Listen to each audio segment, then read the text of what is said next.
So hi everyone, thanks for still being in the room. My name is Helen Verploegen and I'm back here again with Riyan, who you just also saw. And we are going to share with you some reflections about a course that we taught last spring about environmental grief and hope.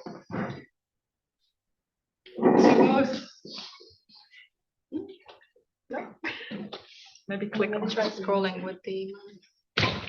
Yeah. So both Riyan and I do research on human-nature relationships, and over the past years, specifically related to environmental laws as well.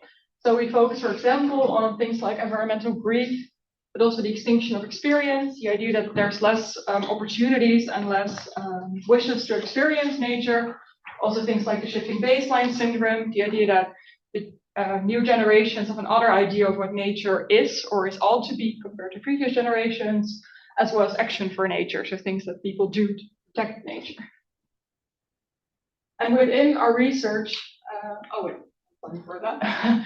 So when we talk about environmental laws, we define that quite broadly to include different elements such as species endangerment and extinction, biodiversity laws, as well as habitat destruction, so also changes in landscapes, for example, from natural areas to built environments. And while doing our research, we increasingly came across literature about environmental grief and mourning. For example, the work of Helen, as well as more recent book, Mourning the Anthropocene by Joshua Trey Burney. And we saw this increased attention for environmental grief in literature, but not so much within broader society, which is something that these books are also about. The idea that within the broader society and everyday life, there's not so much engagement with grief and mourning for non-human losses, except perhaps for specific communities, for example, among artists, also a bit among scientists, as well as indigenous communities, as some of the examples where that's more the case. And we became interested to see if we could explore these kind of emotions with students. One reason for that is that the younger generation has been dealing, as I mentioned quite a lot during this conference, with eco-anxiety, the idea that they are a generation that is imagining what their future will be like, but at a time where they aren't really part of the world yet. That doesn't mean that they're powerless. It actually means that there has been a lot of impressive responses towards this crisis, for example, through trainings, activist groups, and also in education. And we particularly felt like there's a lot of teaching about environmental laws. We work in the Department of the Faculty of Science ourselves, and there's a lot of teaching about environmental laws, but not that much space to address these emotions. So that also comes perhaps with responsibility for teachers to also provide that space. So we designed a course that was part of our university's Honors Academy, the Radboud Honors Academy, which is a program that offers extracurricular activities. So there's, for example, longer year-long programs that students can join, but also shorter courses. And that's the one where we designed the course in. So our course was called Grief and Hope in Time of Environmental Laws, How to Deal with Losing More Than Human Species. So it was an extracurricular course, and it's also interdisciplinary. So it means that the courses are open to all students from all programs and all years. So there was actually a group of students that came from a really broad background in age, in cultural background, and the studies they did. So we had psychology, for example, political science, anthropology, biology. And this program also offers us as teachers to experiment, for example, with topics that usually don't fit into a set curriculum, and also to experiment with teaching methods. So what did the course look like? It was a 6-week course, and in the first 2 weeks we gave lectures to give a theoretical basis, because we really wanted to combine theory about this loss and this grief with more experimental methods. And then in week 3 we had a reading group where we split up the groups and they could choose what kind of topic they wanted to discuss. So Riyan discussed the idea of the Symbiocene, which is a concept by Albrecht, as posed as an alternative to the Anthropocene that's more focused on living in symbiosis. And I myself discussed with students indigenous human-nature relations. And then we had 3 weeks of more experimental methods. So we had an outdoor excursion, we had an interview assignment, and a presentation of a creative assignment. And I'll come back to those 3 later on in another slide. So what did we learn? We want to share with you 4 points of reflection of things that we learned during this course. So our first point of reflection is integrating hope. So as you saw when I mentioned the title of the course, it was called Grief and Hope. And the main reason for this is that when we designed the course, it was called Environmental Grief. Then it went to a group of students who were reviewing our course description, and their feedback was that it had to be more hopeful. They thought it was too negative, and they wanted to have tools to do something in the world. And they felt that just focusing on grief might be, didn't really offer the opportunity. So we really wanted to work with that feedback, of course, and not just only integrate it in the title, but actually work with what they said. And one of the ways we did that is to, in the lectures, emphasize that there is actually a really strong connection between hope and grief, which was, of course, already mentioned in your presentation this morning. It's not opposites. It's also this article by Riyan that says there's this false dichotomy between despair and hope. It's an article about youth in climate activism. And this was something that we really had to discuss quite thoroughly with them. The idea that it's not negative and positive, but that both have a place and that the two are actually very strongly related to each other. Then one other thing that we actually noticed during the course is that students automatically themselves were searching for ways to do something with the things that they were feeling and learning during the course. So they were automatically thinking, okay, we're learning this, we're feeling this, so what now? What do we do? And that was both a philosophical and a practical question. And that connects to the third point, which was that students were expressing that they really found it important to connect with nature. Students also mentioned that they felt connected to nature, but that they didn't know how to practice that. So they felt it, but didn't know what to do with that. For example, they didn't know the names of species, or they didn't know where to go to certain landscapes or to notice what was happening around them. So that's more on a personal level. But they were also dealing with questions around more societal aspects. So how can we get other people to connect to nature more? And how can we bring that more on a societal level? We didn't really get to answers to these questions, but we were very much discussing these in more hopeful ways. One example of that, how that emerged sort of during the course, was during the reading group that I did with students about indigenous human-nature relationships. And we were reading a text by Kunstler about Inuit relationships with the caribou, and a text by Chow about mourning in Papua New Guinea.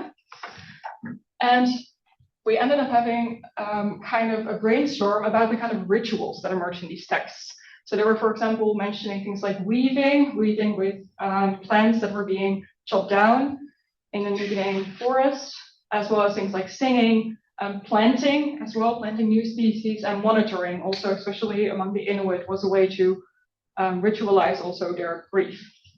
Then we brainstormed about rituals that we knew for human losses, things like burials, memorials, funerals.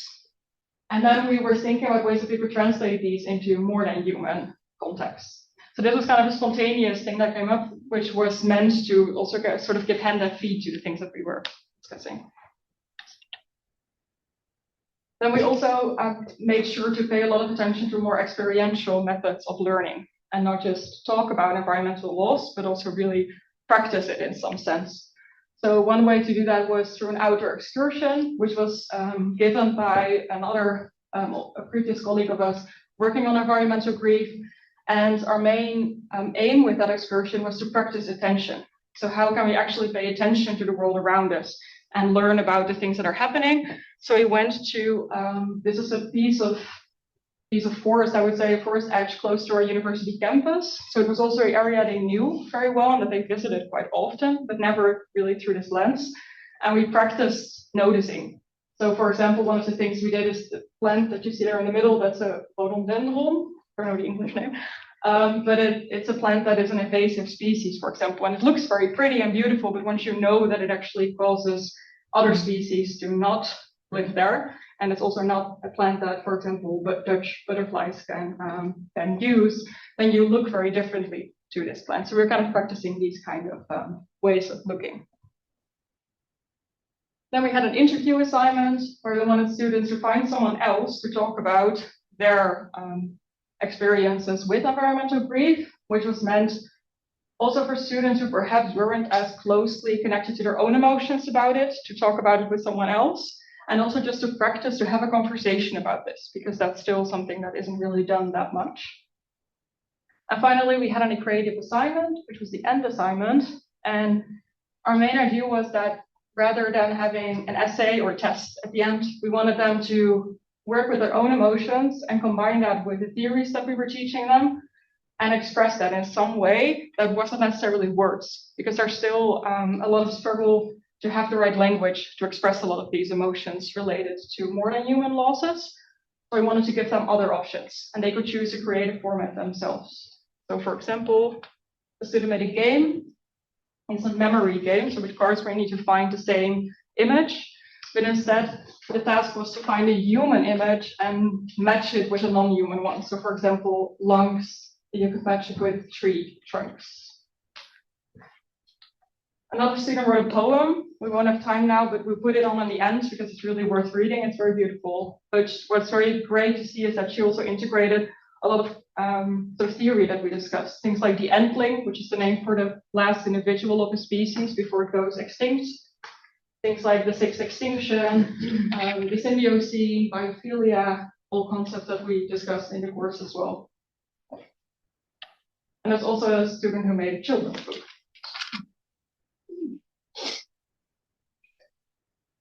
Yeah, then I will take it.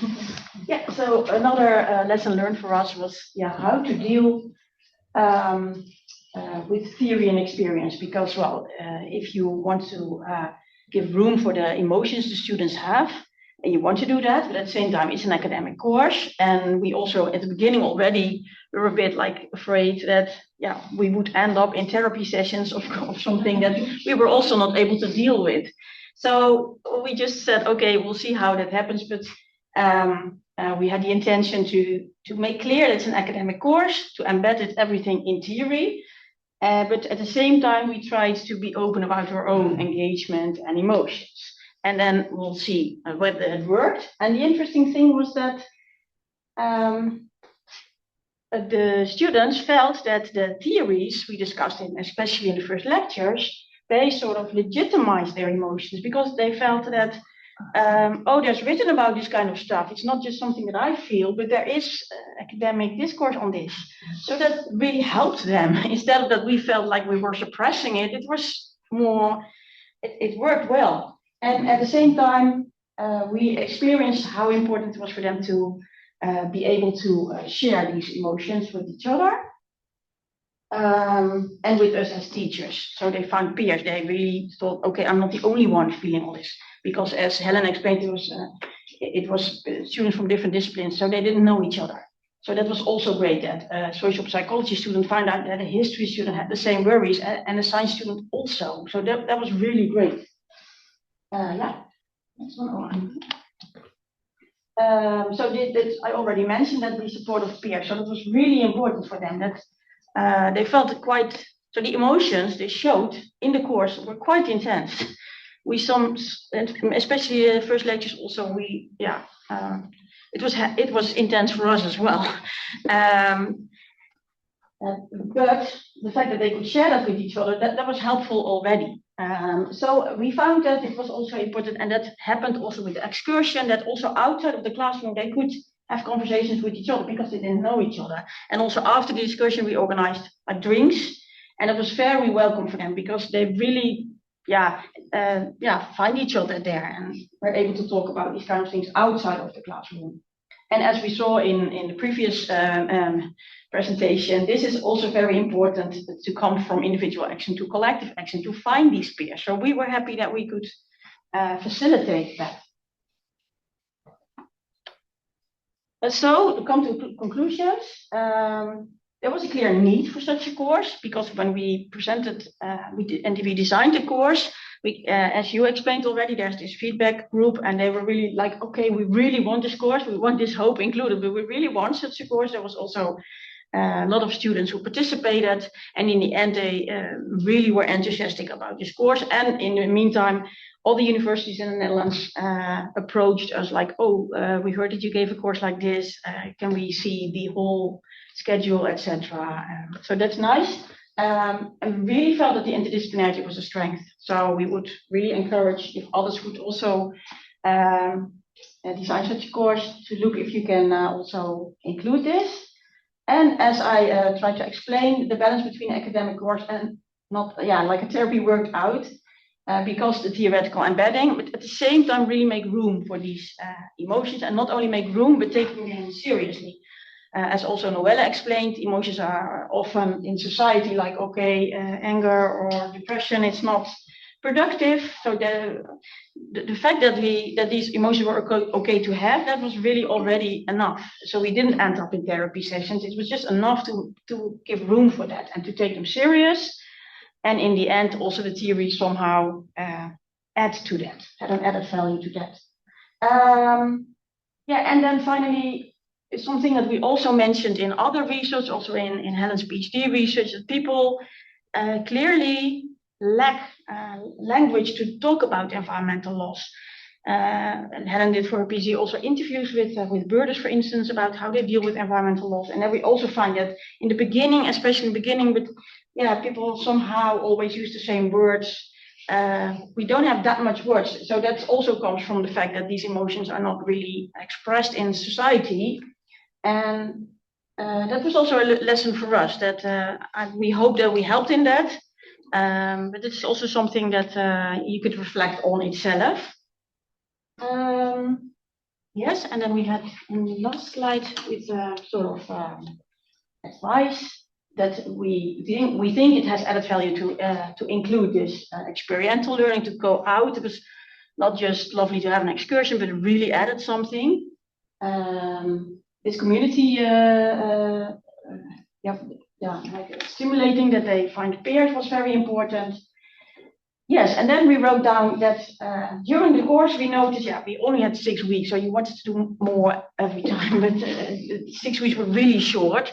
But in the end we noticed, and you already said so, that they really had this need, like, okay, but what can we do on the individual level, but even more so, like, but how can we do something in society? How can we help society? They really felt like connecting with nature is key, but how then can this be stimulated?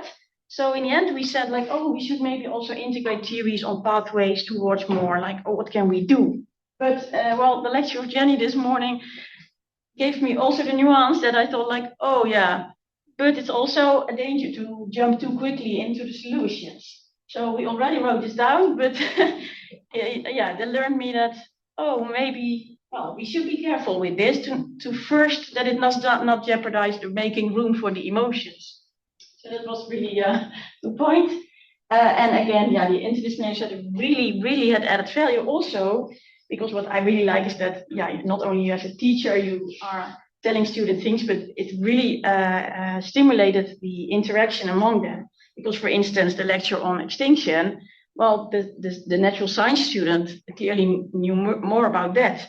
But what you often see is that, like, science students are a bit too quick going into causality when it goes about like coming from attitude to action. They think if everybody cares, people go into action, which is not that simple. And then the social science students, they could tell something about that. And they all had experiences, not all of them, but some of them already did their master thesis.